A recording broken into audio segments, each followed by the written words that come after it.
Good morning, good afternoon, good evening. Um, my name's Mark Cassetta. I'm Chief Product Officer here at eShare, and I'm delighted to be joined by Mike Towers, our Chief Strategy and Digital Trust Officer at eShare. Today we are going to be having a discussion. So as much as this might seem like a webinar, we're looking just to have a great discussion and certainly involve folks. Please use Q&A if you've got any questions you want to ask. We'll have a section at the end to answer those. But there's a lot going on right now. It's a very exciting time. It can sometimes feel a bit overwhelming as well. I'm here at Microsoft Ignite in San Francisco, and it's pretty wild. There's a lot of things going on, a lot of new announcements, a lot of things happening around AI. I'll just do a quick pause here. I assume, Mike, you can hear me okay? Yes, I can. Okay. All right, great. So I just want to make sure there wasn't an audio issue there. I saw a question come through. So I've been in San Francisco here for the last 3 or 4 days. Mike's been on the road as well um, at a number of different shows, absorbing a lot of trends that are happening across data security governance. And Mike's also been a CISO for about 20 years, and once a CISO, always a CISO. So he's got some great perspectives on what that means for the industry today. And so today's discussion is going to be centered around really, there's obviously a number of CIO priorities that are really coming from the business, from the board, that are translating into CISO imperatives. And it's really on the community to figure out how do we action these, what do we do about them, and we're going to have a discussion about that today. So before we do that, let's do just a quick round of introductions. Second here, quick round of introductions. And Mike, why don't you just start? Tell us a little bit about what really brought you here today for today's discussion. Yeah, thanks, Mark, and appreciate everybody's time to join this discussion. So, as Mark mentioned, I'm the Chief Strategy and Trust Officer here at eShare. Joined eShare after about 20 years as a CISO and actually a Digital Trust Officer as well. Mainly in life sciences and pharmaceuticals. Spent the last 2 years, a little under 2 years, at an identity security company. But yeah, just here and excited to be at eShare and seeing all these trends and all of these challenges corroborate what eShare is trying to achieve here, mainly in the area of unstructured data and AI, which are two things that are both growing exponentially in terms of their usage, but also more importantly in their business value and impact and how they're being used. So it's an exciting time, and I'm looking forward to explore some of the trends that we're seeing and how we're addressing them, and what CISOs need to prepare in order to help their organizations leverage these capabilities. Awesome. Thanks, Mike. Yeah, and just for myself, as I said, I lead product here at eShare. Spent the last 13 years in data security and identity. And prior to that, I started my career in technology consulting with Accenture. So obviously saw a lot of transformations happening at the enterprise at that time. And as Mike said, it is an exciting time, and there's a lot of trends and a lot of things happening. So let's kick right into it. So we're structuring today's discussion around sort of four key topics. We're going to talk about trends, but beyond trends, there's a lot of information about trends. So we'll get into capabilities. So what are some of the things that the teams need to think about today as you're designing for these trends? And then actually my favorite part of it is the actions. I think right now there's a lot of information out there. There's a lot of papers and a lot of things to absorb, probably more content than ever before. Mike's done a great job of sort of parsing that up into sort of three key actions that from his lens as a CISO that he would do today. And then we'll talk about strategy and how we bring it all together. So with that, in terms of trends, before we get into sort of the three mega trends, I'm going to flash a slide here. This is from Microsoft Ignite. This is from the keynote on Tuesday. And there is this theme, of of obviously AI being at the center of so many things. But Judson on stage here, sort of at that opening keynote, really highlights the importance of trust, right? And trust can be trust can you can look at trust through many lenses, but ultimately, I think this is the ultimate role of security is to really enable that trust across the enterprise, whether it be inside the enterprise or with customers and with partners. And so, with that, Mike, why don't we kick into sort of the first mega trend, which is agentic AI and external collaboration. And I think one of the metrics or one of the data points that you saw was just on how much some of the predictions around how much I believe was procurement was going to be happening through agents in the future. And you think about what does that look like when it comes to security and governance and collaboration. So love your point of view on that. Yeah, I mean, having recently attended the Gartner IT Symposium, the Expo, and a couple other shows and a couple other discussions, actually engaging and discussing with technology leaders. I mean, we're going to talk a lot about data governance, external collaboration. How do we manage some of these AI risks? How do we make sure that the scale can support and enable the business? And I've been around massive M&A, cloud migration, mobile adoption, SaaS proliferation, the remote work transformation. But this area and these areas we're going to talk about today are really, really unique challenges. The scale, the pace, the velocity, the architectural complexity. And I think some of these trends that we'll talk about from a CIO perspective and from an overall technology and data digital perspective obviously have some pretty big impact on the CISO community as well as the business overall. So I think to your point on the first mega trend there, which is the agentic AI and the external collaboration element, Gartner did predict that by 2028, and keep in mind it's only 3 years from now, 90% of B2B buying, which will equate to about $15 trillion, will flow through some sort of AI agent exchange. It's procurement agents talking to vendor agents, it's financial agents exchanging data with customer agents, and it's all going to happen autonomously. So that's a huge trend that we need to be mindful of and frankly to be prepared for. Yeah, it's kind of it's hard to think that could even happen. But what's fascinating, and obviously I'm here at Ignite, so it's been 3 days of agents. But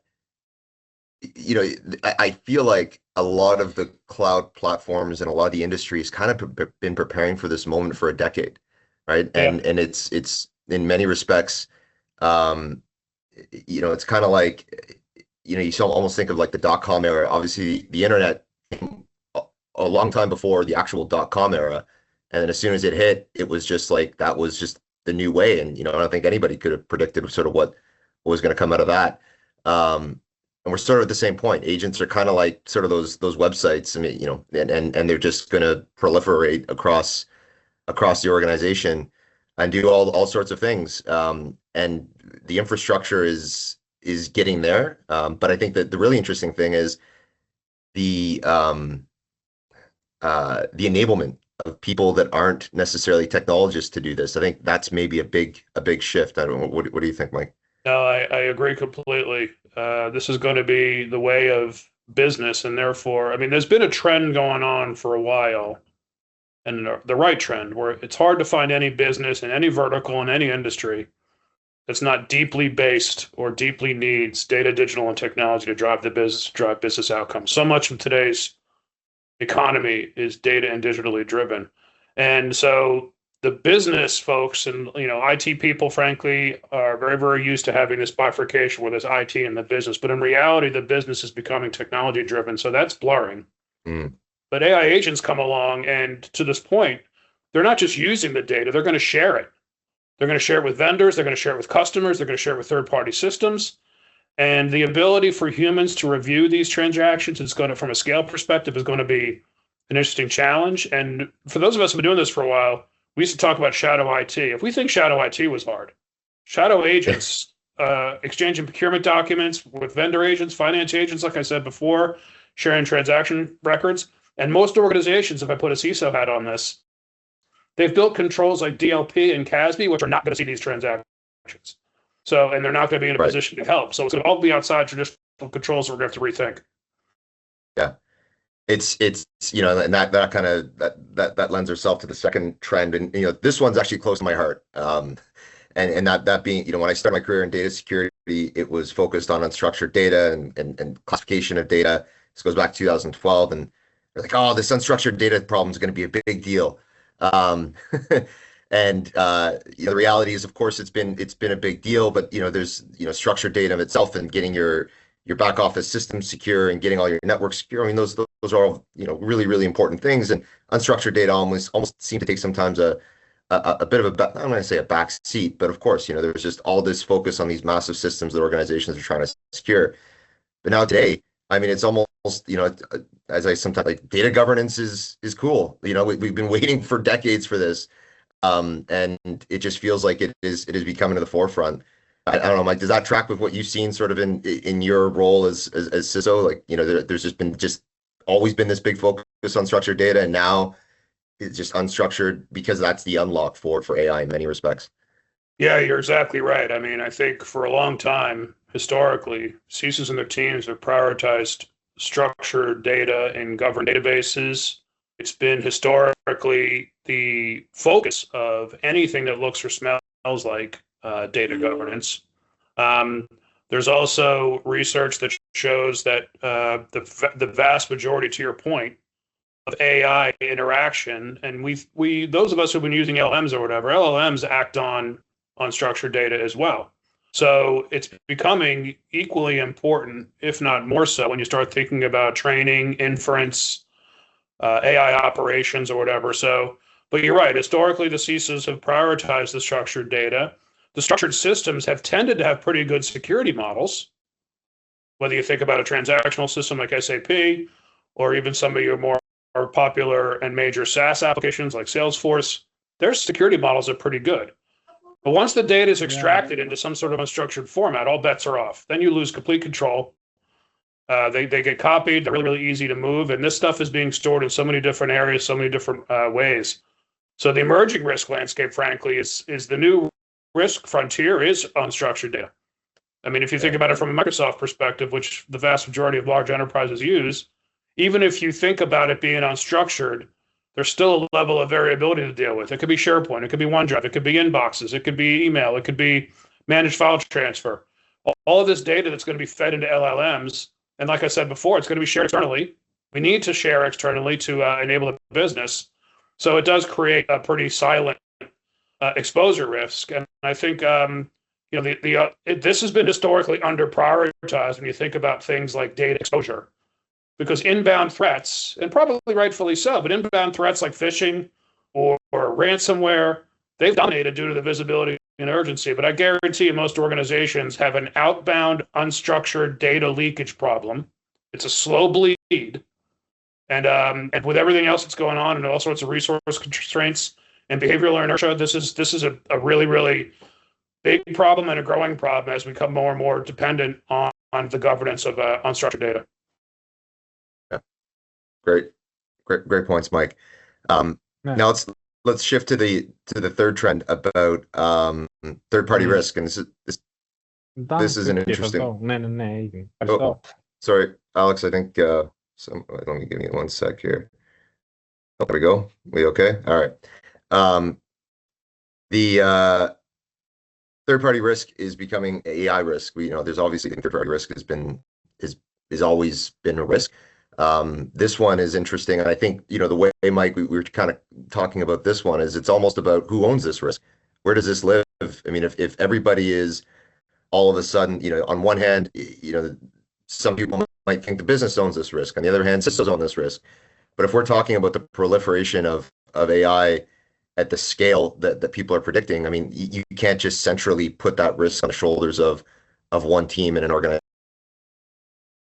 Yeah, I mean, how do you look at that? I mean, again, putting your CISO hat on, coming into this, like how do you rationalize those two things? Yeah, it's a great question, and it's a really interesting point. And Gartner research, I think, stood out at the IT Expo, does show that in most organizations, there's still a pretty significant disagreement over who fundamentally owns third-party third-party risk, and more specifically, third-party cyber risk or third-party information security risk. The CISOs obviously do their best to set up third-party risk management processes. The business are the ones who own the actual agreements and the relationships. Procurement's heavily involved. So there's a lot of fractured ownership here. And this is going to become a security vulnerability more so than it is today when AI agents are autonomously sharing data with third parties, because that's going to make this even more exacerbated. In my roughly 18, 20 years as a CISO, and I think about all the different companies I've worked for and the relative maturity across their enterprise risk programs, third-party risk was probably the only risk that existed on every enterprise risk list, top 10, all 20 years. So this isn't a new risk, but the challenge is that with AI and the exchanges of data, this is going to even be more so. And think about this for a minute. When most CISOs and their teams do some sort of third-party risk assessment, or they contract or they procure services from an organization, there's some sort of legal review, there's some sort of procurement review, there's some sort of risk and privacy assessment, hopefully. There's a contract being signed. You ask for the SOC 2 report, you send them a questionnaire, all these traditional processes. But there's two things that are breaking this model. Number one is that when most organizations do some sort of like SharePoint or email-based collaboration with these third parties, that's not going through the same process. And for most organizations, it's really, really easy to do. Right click, share, put an email in the box, and that's completely outside that domain. And then when we have other elements of adding to it the regional specific LLMs, the proprietary contextual data, there's all sorts of regulatory changes that are going to happen that are going to require some level of regionalization or some level of geographic specificity in how these LLMs work. So it's going to become even more complex. All these things put together are going to make third-party risk and AI risk very, very close together, and they're going to need to scale even to a different direction. Yeah. And is that, I think we always talk about security having to become a business enabler. It needs to be a business enabler, right? I almost think it's now, the business has to become a security enabler as well. We're almost seeing kind of that, there's just, because we always, there's security training and there's awareness training, and we want everybody to be part of the solution. But as we enter this AI era, if everybody as you're creating an agent, right, to address some line of business process, you have to be thinking about the risk of that agent in the business. And I think, some people will, but it's probably a pretty big cultural shift because, there's just so much pressure to be using AI. So to use AI safely and to reduce that risk at that point of creation, I think is going to be big. And I agree. It's definitely a mega trend that is going to be changing the role of the CISO and I think the role of everybody in the organization. So those are the trends, right? So we've outlined perhaps some opportunities and some challenges.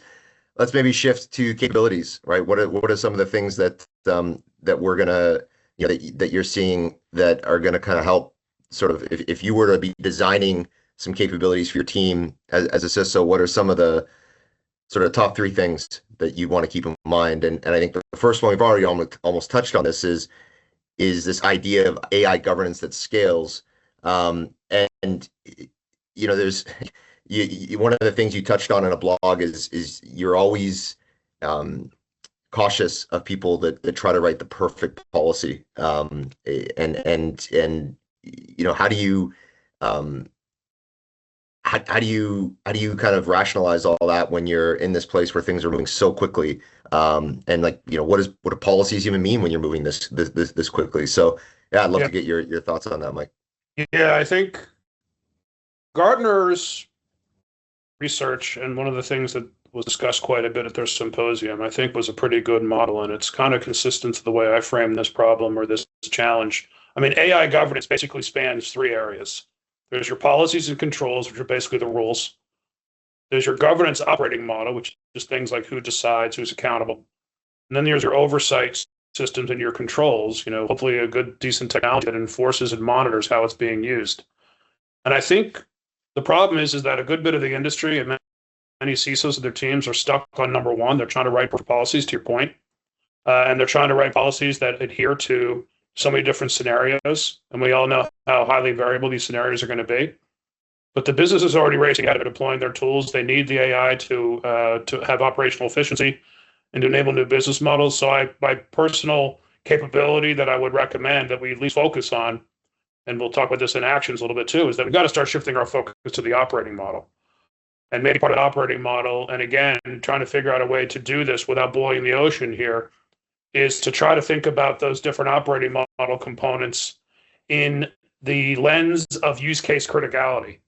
Maybe there's some prohibited use cases that you never want to have happen. Maybe you don't want to do social scoring. You don't want to predict criminal behavior. Those types of things are always going to be dangerous, or predict some sort of other behavior that has nothing to do with your business.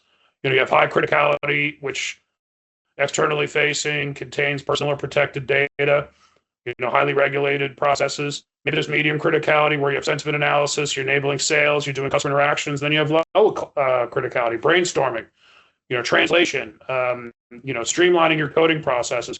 All of those can be factored into your operating model in parallel, or maybe even before you start doing the quote unquote policy definition, because this stuff is happening and the train's leaving the station.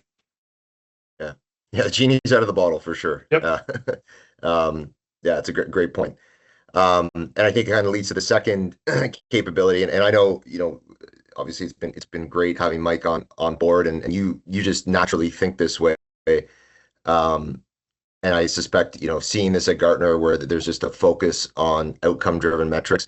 I've seen this emerge over the last number of years, as not just trying to talk about how many vulnerabilities are we reducing, but what's the impact on the business. But it just, again, I think today just feels like we all have to be thinking this way. And so, I'd love to get your perspective, Mike, on how I suspect, anybody that's listening or that is, that's in a security role today has to report on KPIs up to their leadership. And how do you spot, let's say, call it traditional KPI with versus an outcome-driven KPI? Like, how do you look at those two things, and why are they so important as capabilities today?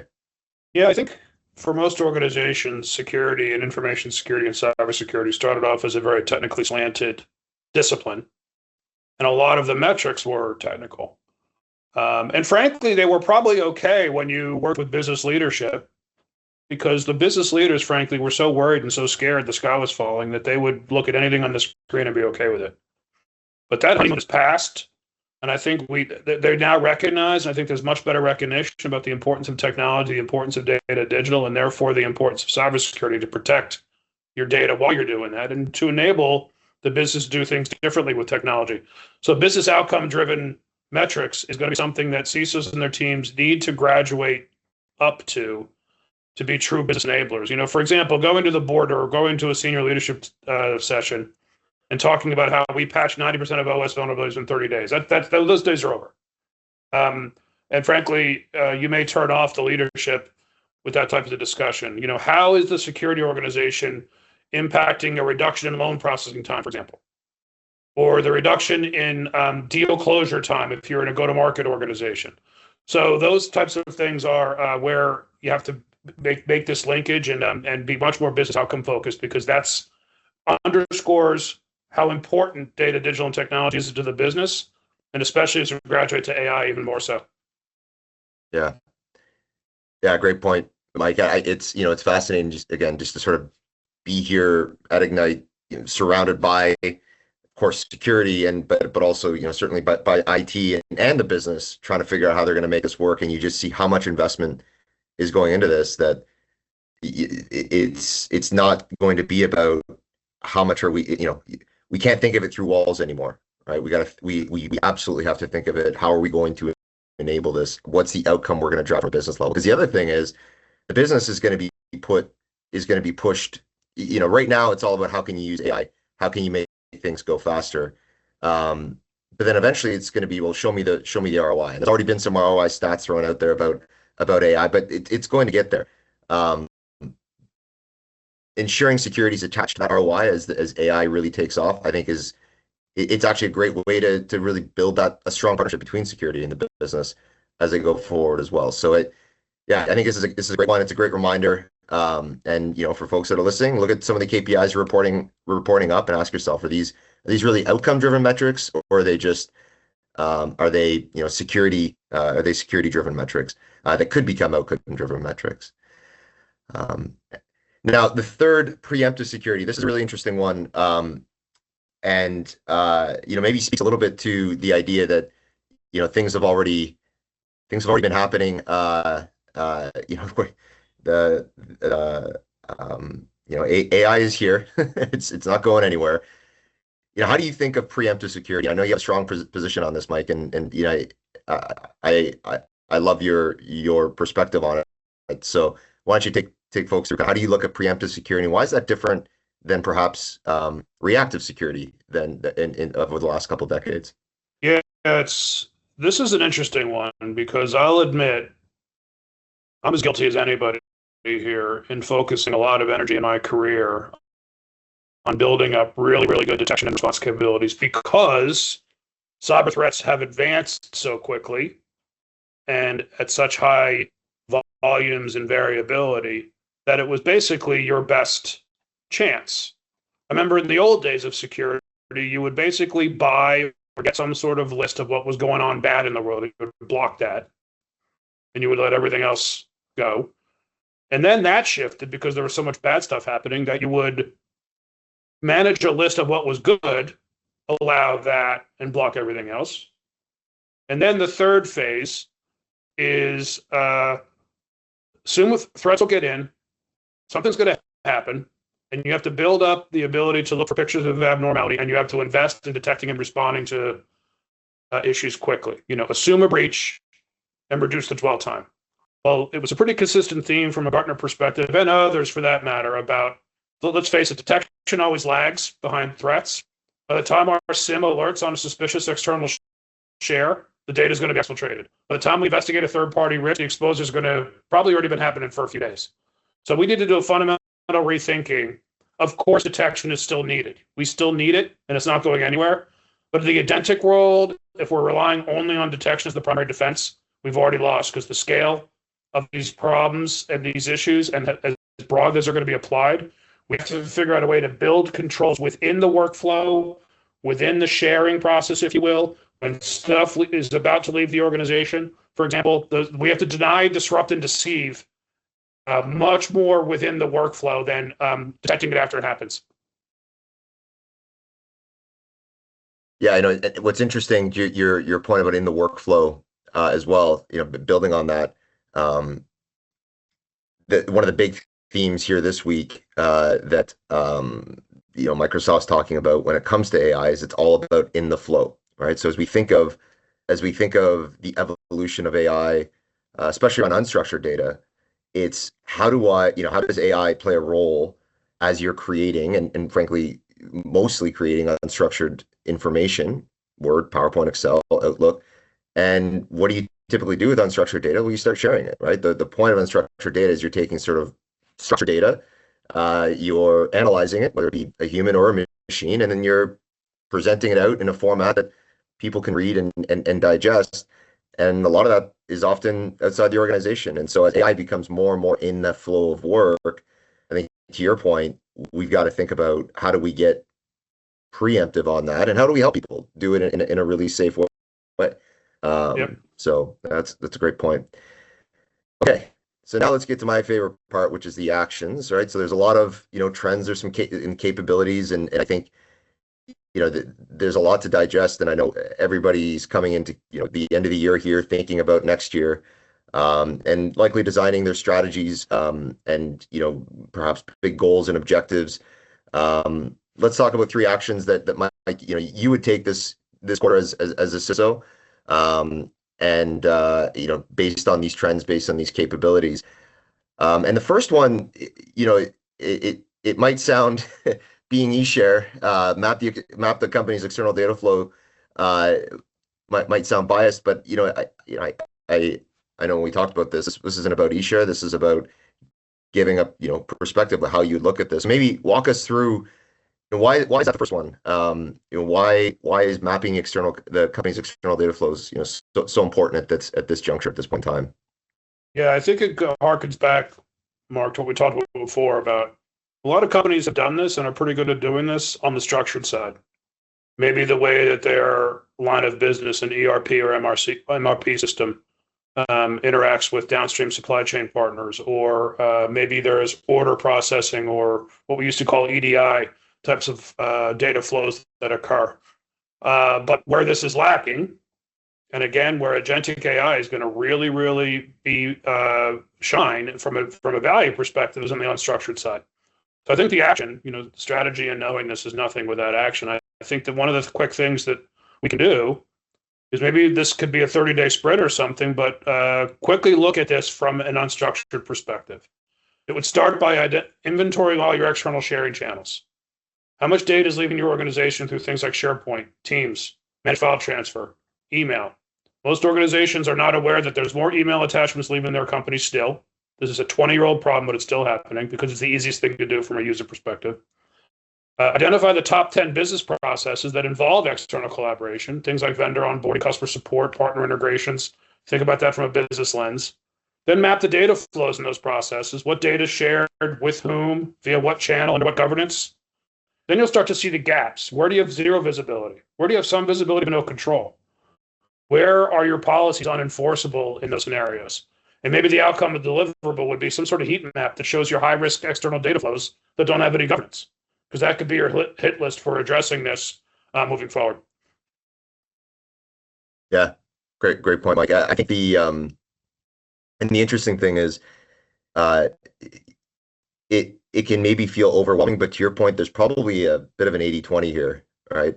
My gut tells me that 20% of the of the tools that people use is likely 80% of your unstructured data going through them, and of those 20%, I'm going to argue email is probably still one of the largest points, and one of the largest egress points for unstructured data. And again, I think as AI continues to get better, it's going to be even more in the flow of that, right? And so, mapping those flows and getting at least understanding it is going to set you up well for the next 12 to 24 months. All right, the second one, I was reading a report earlier this week. Mike, you and I were talking about it from one of the big 5 consulting firms, and I think it was about a 30 or 40-page report. And look, it was really well written, really well, a lot of information. And there's let's build out our AI governance policies, right? And I kind of just looked at it, I said, like, I don't think people can think past the next 3 months. Building out a whole new AI governance policy framework, that feels like a year-long undertaking. And what are things going to look like 12 months from now? It's going to be very difficult to really predict. So you like to talk about, and you've already mentioned sort of this idea of building AI governance operating model instead, right? And that feels certainly a lot more actionable, something you could do right now. So you help me understand what are the key differences, call it, from a policy framework to an actual operating model that you could run with right now. Yeah, I think Gartner had some stats. I've since gone to another couple of sessions and summits which have had some similar statistics, where one of the biggest reasons and biggest drivers for why so many AI quote unquote pilots and POCs don't move to production is because of security and governance challenges. That tends to be where things break down, because it may be nice to play with, but there's too much concern about using it in some sort of production capacity. According to Gartner, almost 70% of technology leaders are struggling with the rollout pace, and only 23% are confident they have the governance in place. And to your point, I think part of the problem is there's been so much focus on policy, and of course, policy is important. My recommendation from a specific action perspective would take a pause on the policy, or maybe work on it in parallel, and focus on an operating model. Half a page tops in some sort of document that the teams can rally around. And the operating model would include things like, I mentioned this before, decision rights. Who approves high-risk cases? And, oh, by the way, it's not somebody in IT probably, or not even the CISO. You need a diverse set of stakeholders: compliance, legal, privacy, business processes, et cetera. I mentioned before some sort of risk tiering framework. Map the governance intensity to the tier. High, medium, low. Some of them are going to be prohibited, and that's important too.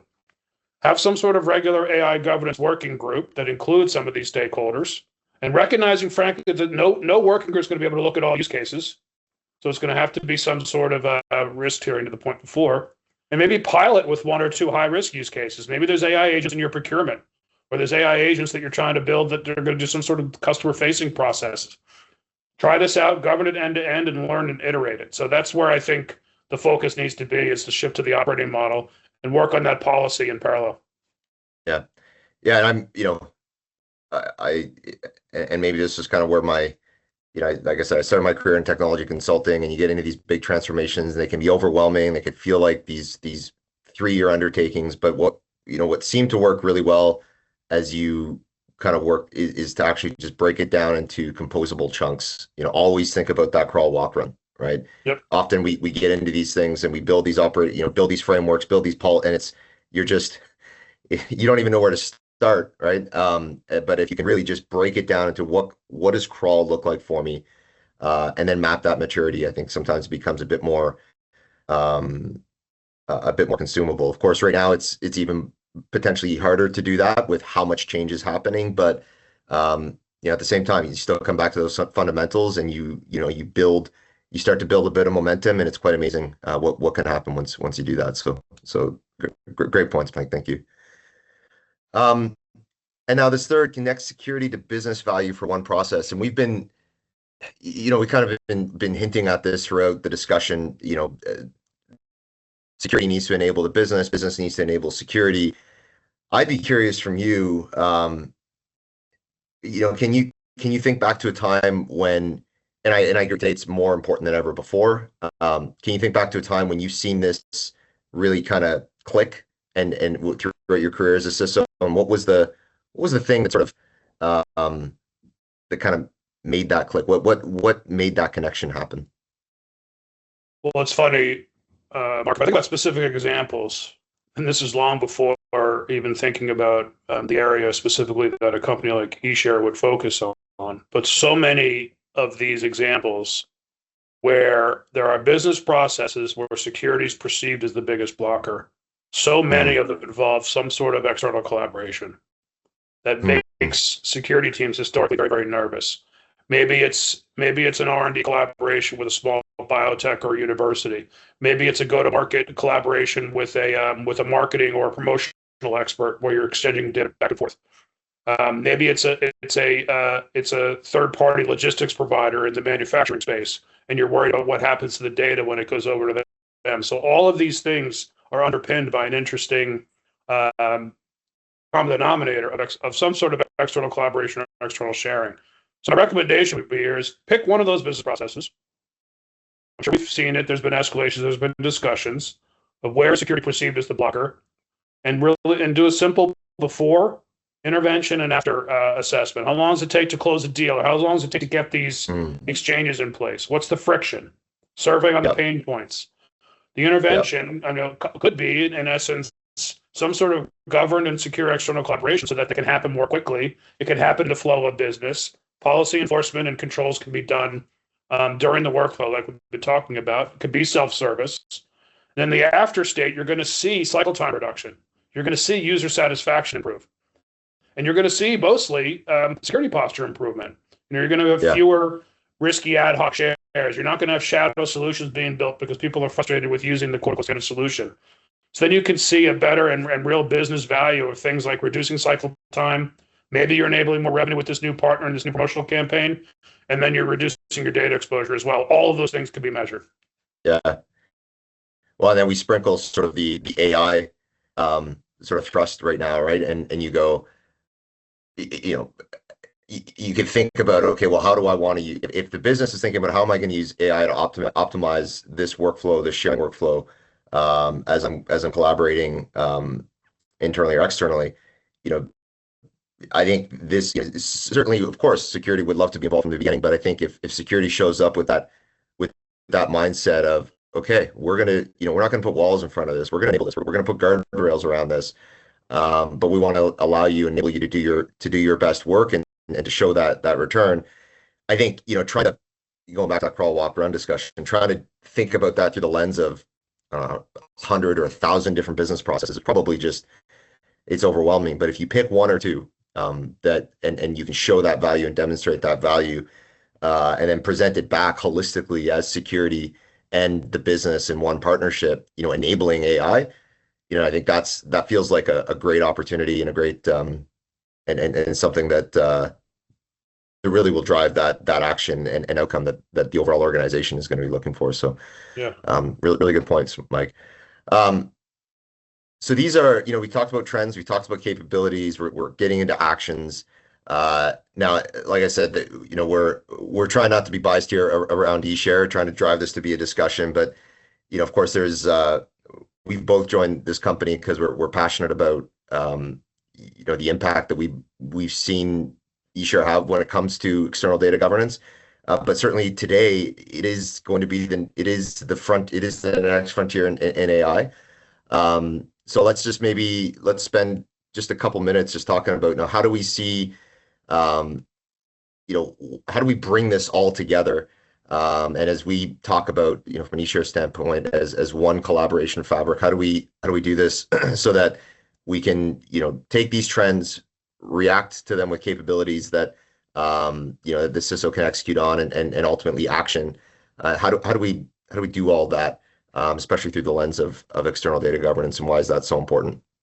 Yeah, it's interesting because this can all definitely be tied together and synthesized in some of the areas that eShare plays very well in. But I think if I think about this from a practitioner perspective, and we connect the dots here based on some of the Gartner takeaways and some of the other summits that you and I have been at recently, and some of the other discussions that we've had. So I think of four specific areas that I think there's a really powerful intersection point here. Number one is that we all know, and we're seeing facts and data that are supporting that agentic AI will transform how we do external collaboration. I used to say all the time that point me a business process that doesn't involve some sort of B2B type of connection or third party. Now that's going to move over to AI. So many business processes are going to require AI, benefit from agentic, and need external collaboration. 90% of B2B buying will be AI agent intermediated by 2028. That's another statistic that Gartner's predicting. Part two is unstructured data. We talked about this before. Discovery and classification across documents, email, SharePoint, protection for when it's shared, how it's shared, point-in-time sharing controls. This is frankly one of the exact areas that eShare governs. Third-party risk, as hard as it's been, is going to become even more difficult. It's going to become an AI risk. There's going to be more fragmented AI regulations by 2027. And we're going to need to have some sort of real-time visibility into what data is shared in order to comply with those level of regulations. And I think lastly, as we talked about, is we need to figure out a way to connect security to business outcomes, because this is how we get the quote unquote seat at the table that every CISO wants, is when you start speaking their language and you can start talking about how do you map your governance and your controls into the business processes that you're trying to enable and trying to streamline and trying to improve. And we need to figure out a way to make governance not the blocker, but to make it an enabler. So that, and a lot of that's going to be based on how external collaboration is secured, how it's enforced, how you get unified visibility across all your sharing channels, and how you can put all that together into a way that not only is enabling, but also is audit ready for those of us who are in regulatory industries. Yeah. Couldn't have said it better myself, Mike. No, I think Awesome. I think, just to kind of see it all come together and outline sort of the way in which an organization has to think about this. It's hard, right? There's so many things happening. I think as I've said a few times on this discussion, but ultimately, to your point, you kind of have to look at it and almost look at it through this lens of a fabric, as a way. It's something that kind of weaves into these different processes. There isn't just, you can't just bolt something on. It's really how do you enable this in a way that's seamless for the business, but also brings all the security that you need to protect the organization. And certainly, of course, at eShare, that's central to what we do. So Awesome. with that, we're at about 45 minutes. That was a fast 45 minutes, at least for me it was. So thank you for the fun discussion, Mike. We'll open up to any Q&A that might come through, and see if there's any questions from folks that have joined. Let's see here. I'll open up the Q&A. Yeah, none's coming so far. All right. I won't. I know sometimes people hesitate, and that's okay. But what I think we'll certainly offer after this, of course, if there's any additional questions and people want to connect on LinkedIn or just send an email, more than happy to have those conversations. I know, Mike, you've you've shared some perspectives on how to build those AI governance operating model, or those governance operating models. And I suspect you'd be more than happy to take anybody through that. Yep. So certainly offer that up as a follow-up here. If there's no direct questions for this time, then certainly thank you for folks that have joined, and we look forward to continuing the conversation in the future. So thanks a lot, Mike, for the great chat, and have a great rest of your day. Thanks, Mark.